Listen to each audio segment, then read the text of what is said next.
It is so good to be here. When JT invited me, he said, I want you to talk about IU preparing for the its third century of diversity. And I thought, I can do that. And this is the reason why. I've seen it. I've had a glimpse of it. Now, let me explain what I'm talking about. So last October, and Trustee Shoulders knows this, last October I was preparing for a presentation to the Board of Trustees. And as it usually goes, there are a lot of preparations in the days leading up to the trustee meeting. Trustee Shoulders doesn't know this, but a lot of preparations, and we can always expect some changes to what we're preparing to say. So I had my calendar blocked for the day before because I knew there would be these last-minute changes and just all sorts of things to deal with. Well, I thought my calendar was blocked. At 1:45, I get this Outlook appointment alert. I'm supposed to be at the Neil Marshall Center visiting a class. And I'm thinking, I don't have time to visit a class. Did I commit to this? And apparently, right after I had been appointed last July, when people were making all sorts of requests, wonderful requests, and I was saying yes to everything, I had actually committed to this. But I had forgotten about it. And I'm thinking, okay, I have students waiting for me. I have a professor who is waiting for me. I can't really say no. And at the same time, the president was calling, asking me about my slides. And I'm thinking, I can't really do this. But I went anyway. And I smiled, walked in. But see, this is the thing. So the class was actually a class, and some of you who are familiar with the African American Arts Ensemble, I know some of you have actually performed with some of the groups. It was a class of the African Choral Ensemble, which is actually a class. Now, I have to confess something. I hadn't been to a performance of the group in a number of years. But the last time I had gone to a performance of the group, it was a group singing African-American spirituals and gospels and inspirationals, and oh, they sounded so beautifully.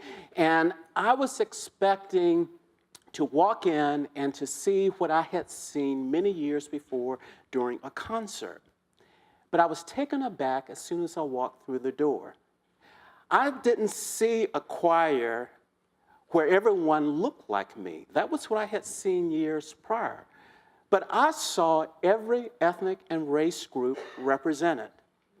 There were Spanish-speaking people, there were Asians, there were, of course, African Americans, but there were also international students, people from all over the globe, all there to practice, to rehearse songs of the African American diaspora. And so that alone just sort of lifted my spirits, and I thought, okay, I'm glad I'm here. But then they started to rehearse. You should have heard them.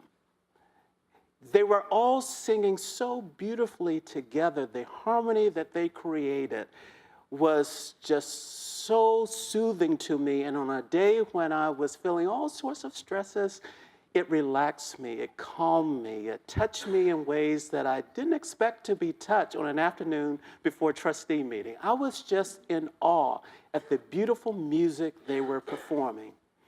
But the other thing about it was I could see that they were having fun, that they were enjoying themselves, every single one of them. They were really into it, which really made me even more excited about being there. Oh, that's one of the best afternoons I've had. I saw in the African American Choral Ensemble what we're really trying to achieve for IU's third century of diversity. What we're trying to do is to create an inclusive environment where faculty, staff, students, postdocs can do, as Herman Wells would say, their very best work. And when I looked at that choir, when I saw the diversity of the individuals who were there, when I heard the wonderful outcome of their singing, I thought, this is what we're trying to achieve.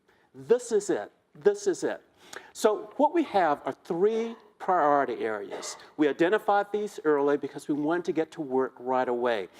So our first priority is recruitment and retention for faculty, staff, and for students, it's recruitment, retention, and timely completion.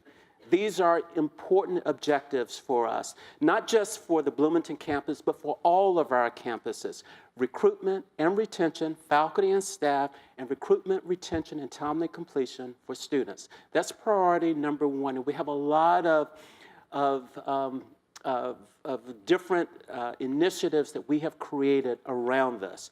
Our second priority is the climate on our campuses. We want to create a welcoming environment, an environment where faculty, staff, students can thrive, where they feel as though they are a part of the community, that they can enjoy what the community, the campus community has. They can feel as though they can, in fact, do their very best work. And then the third priority is for outreach and advocacy, so that we can connect with our friends throughout the state, the region, the country, our alums, many of you, and so that we have the types of relationships that enable us to get the input we need so that we can do our jobs better, but also so that we can have support and help for the major initiatives that we have. And so recruitment and retention, climate, outreach, and advocacy. Those are the three areas that are our areas of priority. So what have we been doing? We have been reorganizing the office around the three priorities. We have reorganized so that we can work much more efficiently, but also so that we can do a much better job at those things that we're responsible for. We have also work to put together initiatives that will help us in these three areas. And so we have worked on some particular recruitment initiatives for the Bloomington campus because we have some issues in terms of concerns about student diversity, faculty diversity, but we're also working on initiatives that would affect all of the other campuses as well. We, in essence, are trying to build infrastructure so that we can have sustainable gains in IU's third century. And so we made some important hires. Some of you know that we have hired someone to help us with development, someone who has expertise and a proven track record in development around diversity. We have hired an individual who's going to help us with faculty recruitment to not just provide advice and counsel on faculty recruitment in Bloomington, but for all of our campuses. I've been working with our university HR on a staff diversity initiative. You'll be hearing more about that as our new Associate Vice President for HR comes on board. We have initiatives that are designed to help us in terms of our climate. As many of you know, we have culture centers. We have the La Casa Latino Cultural Center, the Neil Marshall Black Cultural Center, the Asian and Pacific Islander Cultural Center, and we also have the First Nations Educational Culture Center. Those culture centers, to me, are the key in terms of building our relationships with our alumni, as well as helping our students and our faculty and our staff feel a sense of community. So we're bolstering their resources so that they have the resources to have programming, initiatives that will help us both on the campuses in terms of community building, but also in our outreach by reaching out to our alumni and to our other constituents. And so we're working feverishly to make sure that they have the resources that they need. Now, I want to make you aware of something. If you notice, I said that we have those 4 culture centers. We also have the GLBT Student Support Services Office in Bloomington. It's not part of my office, but it will be. As of July 1st, the GLBT Support Services Office, which I'm treating like a culture center, will become part of my organization so that it too can provide support and services, not just in Bloomington, but as needed to the other campuses. And so I've been working very closely with this director, Doug Bowder. We're very excited about this. Mike Schumett, who is here, is also aware of this, and we're all eager to embrace the center or the office because it too is part of our mission in making sure that we define diversity very broadly. So we're very happy about that. And then for outreach and advocacy, I've spent a lot of time going around the state and elsewhere, reconnecting with old friends, making new ones. Just earlier this week, Monday and Tuesday, I was in South Bend, had some wonderful discussions there with people in the community as well as with the university.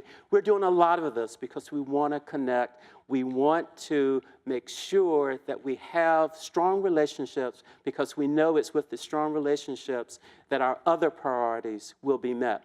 So we've been busy because we know that if we are to have this, if you will, choir, this choir all together singing harmoniously on all of our campuses, that we have to put together a team that will enable this to happen, to build the infrastructure so that we can have the type of environment that Herman Wells would have envisioned.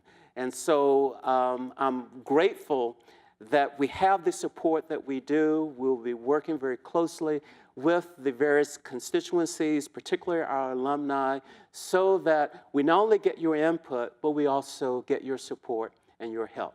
So JT, thank you for inviting me, because this is something that I'm always happy to talk about, because as I said, I've seen a glimpse of what it is we're trying to achieve, and I know with your help, we can make it happen. Thank you.